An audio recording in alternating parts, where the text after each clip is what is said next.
اعوذ باللہ من الشیطان الرجیم بسم اللہ الرحمن الرحیم۔ السلام علیکم۔ حضرت موسیٰ علیہ السلام کے انتقال کے بعد بنو اسرائیل کی بہت ترقی ہوئی۔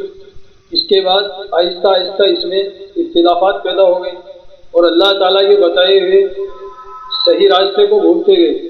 بنو اسرائیل کی ہدایت کے لیے اللہ پاک نے کتنے نبی بھیجے جو حضرت موسیٰ علیہ السلام پر نازل کی ہوئی کتاب توریت کی تعلیم دیتے رہے اور بنو اسرائیل کو پھر سیدھے راستے پر لگاتے رہے۔ حضرت ایوب علیہ السلام بھی انہی پیغمبروں میں سے ایک ہیں جو بنو اسرائیل کو توریت کی تعلیم دینے کے لیے تشریف لائے تھے۔ حضرت ایوب علیہ السلام اللہ تعالیٰ کے بڑے صابر پیغمبر گزرے ہیں۔ آپ کا ذکر بھی کئی جگہ قرآن مجید میں ملتا ہے۔ آپ بڑے ہی مالدار خوشحال تھے اور آپ کی بہت سی اولاد تھی۔ آپ اللہ تعالیٰ کی ان نعمتوں پر ہر وقت شکر ادا کرتے تھے۔ ہر طرف خوشی ہی خوشی تھی۔ رنج و غم، فکر و اندیشہ کا کہیں دور دور تک نام و نشان نہیں تھا۔ آخر آپ کی آزمائش کا وقت آ گیا تاکہ اللہ تعالیٰ کے سچے بندوں کی نشانی رہتی دنیا تک قائم رہے اور صبر و شکر کی مثالیں ہمیشہ زندہ رہیں۔ اللہ تعالیٰ نے ایک ایک کر کے اپنی نعمتیں واپس لینا شروع کر دی۔ مال و دولت، باغات، سبزگار، کھیت، مکانات، جانور، اولاد سب کے سب رخصت ہو گئے اور آخر میں صحت نے بھی جواب دے دیا۔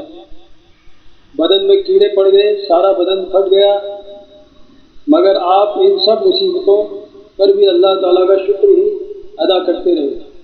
اللہ تعالیٰ ہی کی یاد میں لگے رہتے، شکوہ شکایت تک نہ کرتے، ناشکری کا ذکر ہی کیا۔ آخر صبر رنگ لایا۔ صبر کی بھی ایک حد ہوتی ہے۔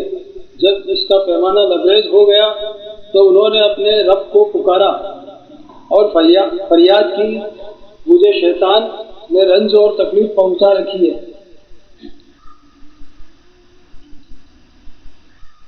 تو میرے حال پر رحم کر کہ تو ہی سب سے زیادہ رحم کرنے والا ہے۔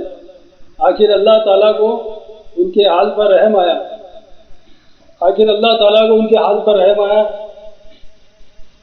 اس نے حکم دیا کہ تم اپنے پاؤں سے زمین پر ٹھوکر مارو۔ ٹھوکر ماری تو ایک چشمہ نکلا۔ اس پر اللہ تعالیٰ نے فرمایا کہ تمہارے نہانے اور پینے کے لیے ٹھنڈا پانی موجود ہے۔ جب وہ اس پانی سے نہائے اور اس کو پیا تو ان کی تمام بیماریاں دور ہو گئی۔ اس کے ساتھ ہی اللہ تعالیٰ نے یہ بھی احسان کیا کہ ان کو پھر تمام نعمتیں اور برکتیں بھی دی اور بیوی بچے بھی عنایت کیے۔